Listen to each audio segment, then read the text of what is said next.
नमस्कार दोस्तों। आज भारत के भूगोल के बारे में कुछ महत्वपूर्ण तथ्यों के बारे में जो जिक्र करेंगे उनमें है भारतीय मानक समय और सुदूर प्रमुख जो बिंदु हैं उत्तर, दक्षिण, पूर्व, पश्चिम तथा भारत के पड़ोसी देशों के बारे में। तो देखते हैं दोस्तों, भारत के जो प्रमाणिक मध्याह्न रेखा है उसके बारे में। तो भारत के संदर्भ में जो समय को निर्धारित करने के लिए जो रेखा खींची गई है उस रेखा का नाम है 82.5 डिग्री पूर्व। तो हम कह सकते हैं भारत की प्रमाणिक मध्याह्न रेखा कहलाता है या कहलाती है, उस रेखा का नाम है 82.5 डिग्री ईस्ट। जैसा कि हमने पिछले वीडियो में देख रखा कि भारत पूरा जो है कि पूर्वी गोलार्ध में स्थित है, इसलिए भारत की जो समय निर्धारित करने वाली रेखा है 82.5 डिग्री, वह भी पूर्वी गोलार्ध में होगी। तो अगला जो प्रश्न पूछा गया है, भारतीय मानक समय की यामोत्तर पर अर्धरात्रि है। भारतीय मानक समय के यामोत्तर मतलब देशांतर रेखा पर पूछा गया है 82.5 डिग्री पर बताया जा रहा है कि अर्धरात्रि है। तो एक स्थान पर सुबह का 6 बजता है, तो उस स्थान की अवस्थिति जिस यामोत्तर पर होगी वह कितने डिग्री है। यहाँ पे इस क्वेश्चन में साफ साफ बता दिया गया है कि 82.5 डिग्री पर अर्धरात्रि मतलब रात के 12 बजे है। यदि 82.5 डिग्री पे 12:30 बजे हैं तो 12 बजे हैं तो 6 बजे आगे अगर हम चले जाएं तो वह कौन सा देशांतर होगा। तो 82.5 डिग्री से 6 घंटे आगे जाना है। 82.5 डिग्री से 6 घंटे आगे जाने के मतलब 1 घंटे 15 डिग्री के बराबर होता है। इस तरीके से हम आगे बढ़ते जाएं तो 15 छक्का 90 डिग्री हम आगे जाएंगे। तो 82.5 में यदि हम 90 डिग्री जोड़ दें तो 172 डिग्री तथा 30 मिनट वह पूर्वी देशांतर होगा। इस तरीके से हम कह सकते हैं कि जिस स्थान पर सुबह के 6 बज रहे हैं वहाँ पे वह देशांतर जो होगा वह 172 डिग्री 30 मिनट पूर्वी देशांतर होगा, या कह सकते हैं 172 डिग्री पूर्वी देशांतर होगा। अगला जो प्रश्न आया हुआ है, गुजरात के पश्चिमी गांव तथा अरुणाचल प्रदेश के सबसे पूर्वी छोर स्थित वालंग के समय में कितने घंटे का अंतराल होगा। दोस्तों यहाँ पे भारत के पूर्वी तथा पश्चिमी दोनों राज्यों के छोरों को लेकर के प्रश्न पूछा गया। तो जहाँ तक हमें पता है कि भारत की शुरुआत गुजरात के पश्चिमी छोर मीन्स 68 डिग्री 7 मिनट से शुरू होता है, और अरुणाचल प्रदेश का पूर्वी छोर जो कि 97 डिग्री 25 मिनट तक फैला हुआ है। तो इस तरीके से दोनों के बीच का हम अगर अंतराल निकालते हैं दोस्तों तो लगभग 29 डिग्री के करीब आता है। तो इस तरीके से हम सामान्य सीधे कह सकते हैं लगभग 2 घंटे का अंतराल होगा। आगे जो प्रश्न आया हुआ है दोस्तों वो है, निम्न में से कौन सा शहर भारतीय मानव समय देशांतर के निकट होगा। दोस्तों इस तरीके के सवाल को हल करने के लिए सबसे महत्वपूर्ण चीज़ें जो प्रमुख शहरें हैं उनके हमको देशांतर पता होने चाहिए, परंतु ऐसा याद करना बहुत कठिन काम है।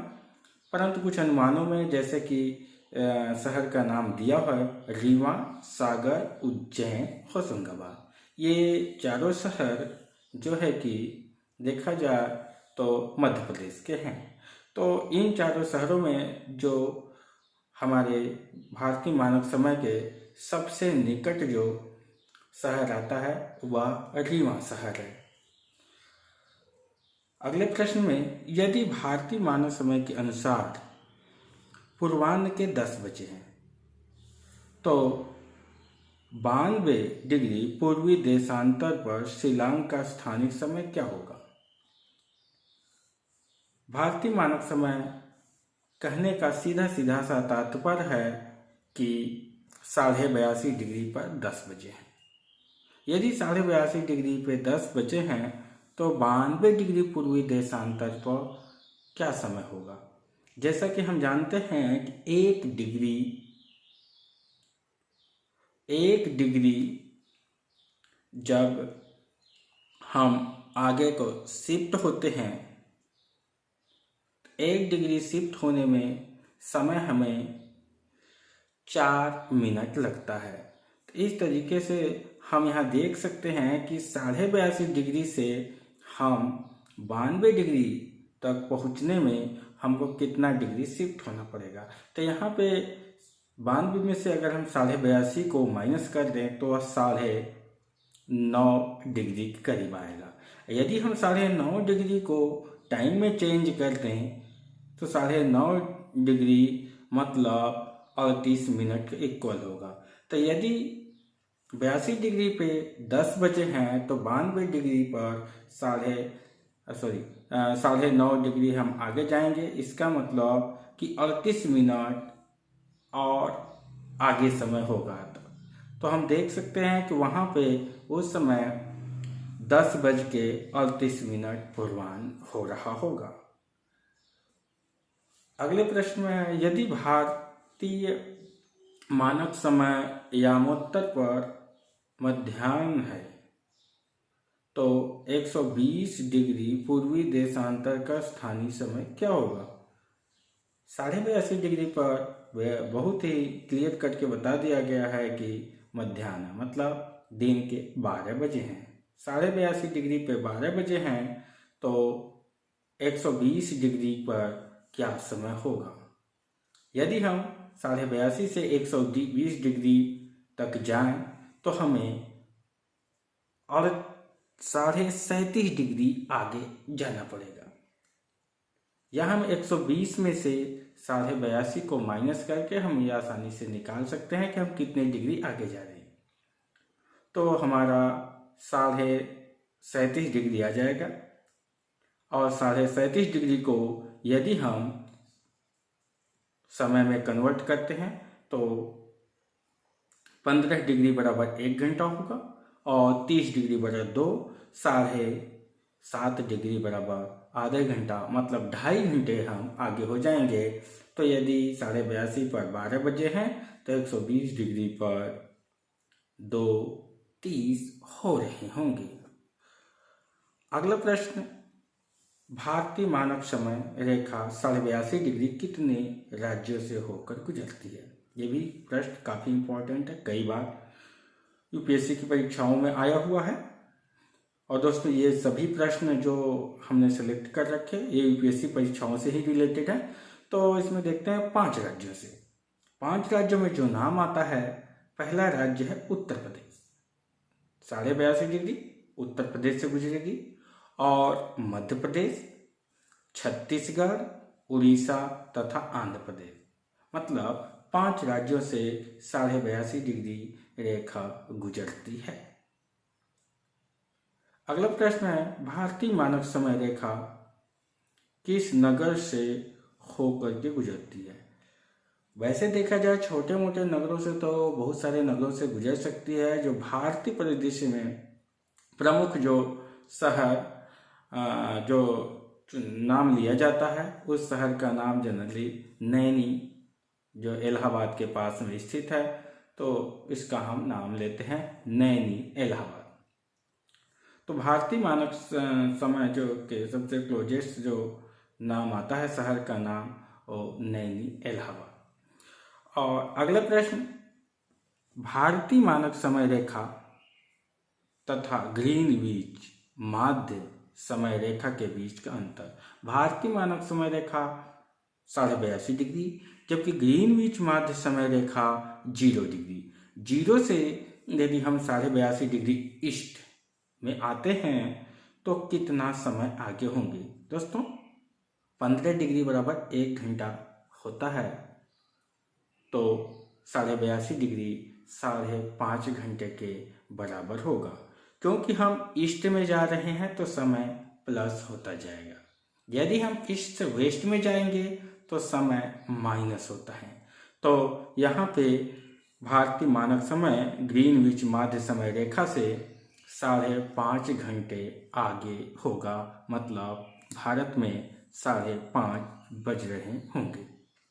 5:30 अगर मध्याह्न रेखा ग्रीनविच माध्य रेखा पर 12 बज रहे हैं तो भारत में 5:30 बज रहा होगा। हमेशा 5.5 घंटे आगे दर्शाएंगे। यदि प्रश्न आ जाए कि ग्रीनविच पे दिन का 12 बज रहा होगा तो भारतीय मानक समय रेखा पर कितना बज रहा होगा, तो 5.5 घंटे आगे, मतलब शाम के 5:30 बज रहे हैं। दोनों के बीच 5.5 घंटे का अंतर देखा जा सकता है। यदि अरुणाचल प्रदेश में तीरप में सूर्योदय 5 बजे प्रातः होता है। अरुणाचल प्रदेश मतलब भारत के पूर्वी छोर की बात की जा रही है, तो गुजरात के कांडला में सूर्योदय किस समय पर होगा? दोस्तों, जहाँ तक बहुत ही क्लियर है कि पूर्वी तथा पश्चिमी छोर के बीच 2 घंटे का अंतराल है। तो यदि अरुणाचल प्रदेश पूर्वी छोर पे है तो वहाँ 5 बजे सूर्योदय होता है, तो गुजरात में 2 घंटे बाद सूर्योदय होगा, तो वहाँ 7 बजे सूर्योदय होगा। दोस्तों, ये भारतीय मानव समय से रिलेटेड कुछ महत्वपूर्ण तथ्य हैं जिनका कैलकुलेशन सब जो है कि 82.5 डिग्री के आधार पर किया गया है। अब हम चलते हैं भारत में प्रमुख उन बिंदुओं का जिक्र करेंगे जो भारत से दूरस्थ हैं, मतलब दूर दूर हैं। भारत के दूर दूर स्थानों पे, मतलब किनारों पे पाए जाने वाले प्रमुख बिंदुओं का जिक्र करेंगे। तो प्रमुख बिंदु सुदूर में उत्तर में सबसे सुदूर, दक्षिण में, पूरब में, पश्चिम में। तो अगर देखें तो पहला ही प्रश्न आपका है कि भारत का दूरस्थ दक्षिणी बिंदु, मतलब भारत के सबसे दक्षिण का बिंदु कौन सा होगा? तो भारत का सबसे दक्षिण का बिंदु है इंडिया पॉइंट, जो कि अंडमान निकोबार द्वीप समूह में स्थित है। अंडमान निकोबार द्वीप समूह के बड़ा निकोबार पर स्थित है। कई बार ये प्रश्न आया हुआ है यूपीएससी में। और अगला प्रश्न, भारत की मुख्य भूमि का दक्षिणतम बिंदु। ये जो बिंदु है, पहले प्रश्न में जो था, ये बिंदु जो भारत का दक्षिणतम बिंदु है, जो मुख्य भूमि मेनलैंड की अगर बात की जाए तो मुख्य भूमि का दक्षिणतम बिंदु कन्याकुमारी है, जो कि तमिलनाडु राज्य में और केप कैमोरीन नामक द्वीप पर, केप कैमोरीन केप पर स्थित है। कैमोरीन केप है। इसके बाद अगला प्रश्न, भारत के सबसे पूर्वी तथा पश्चिमी राज्य। दोस्तों, हम पहले भी जिक्र कर चुके हैं इस तरीके का प्रश्न कि भारत के सबसे पूर्व में सबसे अरुणाचल प्रदेश है, अरुणाचल प्रदेश, जबकि पश्चिम में सबसे पश्चिम में जो राज्य आता है गुजरात आता है। यदि राज्य की बात किया जाए तो पूर्वी राज्य अरुणाचल प्रदेश और पश्चिमी राज्य गुजरात। भारत का सुदूर पश्चिम का बिंदु, मीन्स यह जो बिंदु पश्चिम में है तो गुजरात में होगा। सुदूर पश्चिम का बिंदु 68 डिग्री 7 मिनट ईस्ट गुजरात में होगा, जो सर क्रीक है, रन ऑफ कच्छ में स्थित है। और भारत का सबसे उत्तरी बिंदु, भारत का सबसे उत्तरी बिंदु मतलब उत्तर में, जो कि इंदिरा कोल है। इंदिरा कोल जो कि भारत के उत्तरी राज्य जम्मू कश्मीर में स्थित है। इसी तरीके से हम देख सकते हैं कि भारत का सबसे पूर्वी बिंदु भारत का सबसे पूर्वी बिंदु पूर्वी राज्य में होगा। पूर्वी राज्य अरुणाचल प्रदेश है, तो पूर्वी राज्य अरुणाचल प्रदेश में किवीथू है। तो इस तरीके से ये भारत के प्रमुख वो बिंदु हैं जो उत्तर, दक्षिण, पूर्व, पश्चिम सभी दिशाओं में स्थित हैं। तो इनसे रिलेटेड भी अक्सर करके प्रश्न पूछे जाते हैं दोस्तों। अब हम अगला इससे आगे जो चलते हैं, भारत के पड़ोसी देश तथा किन किन राज्यों से की सीमाएं किस प्रकार से लगती हैं उसके बारे में जिक्र करेंगे दोस्तों। तो देखते हैं भारत तथा पड़ोसी। भारत और उसके जो पड़ोसी देश हैं दोस्तों, उसके में तो यदि भारत तथा भारत के पड़ोसी देशों की बात की जाए तो भारत के पड़ोसी देश कुल 7 हैं। हम यदि पश्चिम से सभी पड़ोसी देशों का नाम लेते चले तो बहुत ही क्लियर हो जाएगा कि 7 पड़ोसी देशों में पश्चिम में आएगा पाकिस्तान। पाकिस्तान के बाद अगला पड़ोसी देश आता है अफगानिस्तान, फिर चीन की सीमा आती है, फिर नेपाल, भूटान, म्यांमार, बांग्लादेश। ये हम इन पड़ोसी देशों को क्लॉकवाइज तरीके से देख रहे हैं भारत के परिदृश्य में। तो इन देशों की सीमा भारत से लगती है, इसलिए ये सभी देश भारत के पड़ोसी देश होंगे। दोस्तों कभी कभार क्वेश्चन में श्रीलंका का नाम आता है कि श्रीलंका है या नहीं है।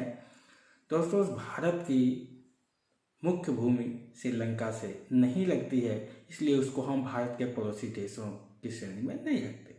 भारत का दूर का पड़ोसी देश कह सकते हैं, जिनकी सीमा भारतीय सीमा से लगती है, उन्हीं को हम भारत के पड़ोसी देश कहेंगे। तो भारत के पड़ोसी देशों की संख्या कुल 7 है। जैसा कि हमने देखा, देश की सीमा को स्पर्श करने वाले राज्य, ये जो 7 पड़ोसी देश हैं, उनसे भारत के किस देश से किस राज्य की सीमा स्पर्श करती है, इससे रिलेटेड भी कई बार दोस्तों यूपीएससी परीक्षाओं तथा अन्य परीक्षाओं में भी क्वेश्चन आए हुए हैं। जैसे पाकिस्तान को देखें तो पाकिस्तान पश्चिम में है भारत के, लगभग उत्तर पश्चिम में। तो कौन कौन से राज्य आते हैं? पाकिस्तान की सीमा लगती है गुजरात, राजस्थान, पंजाब तथा जम्मू कश्मीर। तो इस तरीके से हम कह सकते हैं दोस्तों कि पाकिस्तान से 4 राज्यों की सीमा लगती है। उसके बाद आता है अगला देश अफगानिस्तान। अफगानिस्तान की सीमा मात्र एक राज्य, जो अब केंद्र शासित प्रदेश बन चुका है, जम्मू कश्मीर से लगती है। चीन की सीमा देखें तो चीन की सीमा जम्मू कश्मीर से भी लगती है।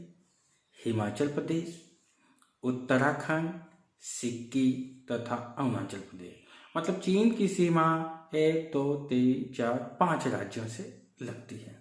भारत के 5 राज्यों से चीन सीमा बनाता है। इसके बाद अगले देश की हम बात करें तो बांग्लादेश जो है भारत का पड़ोसी देश है, जो कि पूर्व में स्थित है। तो बांग्लादेश से जिन राज्यों की सीमा लगती है वो है मिजोरम, त्रिपुरा, असम, मेघालय, पश्चिम बंगाल। तो बांग्लादेश से भी भारत के 5 राज्यों की सीमा लगती है। नेपाल जिन जिन राज्यों से सीमा बनाता है वह है उत्तराखंड, उत्तर प्रदेश, बिहार, पश्चिम बंगाल और सिक्किम। नेपाल भी 5 राज्यों से सीमा बनाने वाला पड़ोसी देश है। म्यांमार की सीमा अरुणाचल प्रदेश, नागालैंड, मणिपुर और मिजोरम। म्यांमार की सीमा 4 राज्यों से लगती है। भूटान की सीमा सिक्किम, पश्चिम बंगाल, असम और अरुणाचल प्रदेश। भूटान छोटा सा देश है, पड़ोसी देश, जो कि भारत के 4 राज्यों से सीमा बनाता है। इस तरीके से दोस्तों ये प्रमुख राज्य तथा राज्य थे जो कि पड़ोसी देशों से सीमा बना रहे थे। और जो प्रश्न आए हुए हैं इन देशों के पड़ोसी देशों के साथ जो सीमाएं निर्धारित की गई हैं तो उससे रिलेटेड भी कई बार प्रश्न आए हुए। भारत तथा पाकिस्तान के बीच सीमा निर्धारित की गई है red Cliff. Sir red Cliff महोदय की अध्यक्षता में यह रेखा खींची गई थी, इसलिए इस रेखा का नाम ही पड़ गया रेड क्लिफ रेखा। दूसरी जो रेखा है डुरंड रेखा।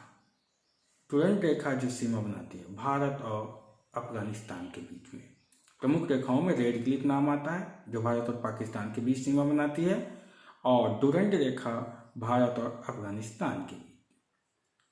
भारत तथा चीन की सीमा को निर्धारित करने वाली रेखा का नाम है मैकमोहन रेखा। मैकमोहन होता है। 3 व्यक्तियों के नाम पे इस रेखा का नाम पड़ गया, जिनकी अध्यक्षता में इस रेखा का निर्धारण किया गया। उसी आधार पर इन रेखा को उस नामों से भी जाना जाने लगा। किसके द्वारा भारत श्रीलंका से अलग होता है? इसका मतलब ये प्रश्न में साफ साफ है कि भारत और श्रीलंका के बीच में क्या है। तो भारत और श्रीलंका के बीच में जो पाया जाता है वो जल राशि है, जल डमरू मध्य, जो 2 बड़े जलाशयों को जल राशि जोड़ने का काम करती है, उसे हम जल डमरू मध्य कहते हैं। तो ये पाक जल डमरू मध्य भारत और श्रीलंका के मध्य में स्थित है। अगले प्रश्न में भारत के किस प्रदेश की सीमाएं 3 देशों क्रमशः नेपाल, भूटान तथा चीन से मिलती है? तो दोस्तों हम देखेंगे कौन सा भारत का राज्य है जो 3 सीमाओं से घिरा हुआ है। तो वह राज्य है हमारा सिक्किम, जो कि सिक्किम के पश्चिम में नेपाल है, उत्तर में चीन है और पूरब में भूटान स्थित है। तो सिक्किम 3 पड़ोसी देशों से अपनी सीमा बनाता है। अगला प्रश्न, भारत के निम्न राज्यों में से किसके 3 तरफ अंतर्राष्ट्रीय सीमाएं हैं? तो इस तरीके से कई राज्य हो सकते हैं, जैसे हम जम्मू कश्मीर को भी दे सकते हैं, उसके तरफ भी अंतर्राष्ट्रीय सीमाएं 3 तरफ। परंतु इसमें ऑप्शन के अनुसार अगर देखा जाए तो असम, नागालैंड, त्रिपुरा और पश्चिम बंगाल। तो त्रिपुरा एक ऐसा राज्य है जो के तीनों तरफ अंतर्राष्ट्रीय सीमाएं हैं। तो ये कुछ महत्वपूर्ण तथ्य रहे जो कि भारतीय मानक समय और भारत के दूरस्थ बिंदु तथा भारत के पड़ोसी देशों से संबंधित रहे हैं। ये सभी प्रश्न अब तक के आए हुए यूपीएससी परीक्षाओं से उठाए गए हैं, जिसको हमने आपके सामने सुव्यवस्थित ढंग से बताने का प्रयास किया है। दोस्तों धन्यवाद।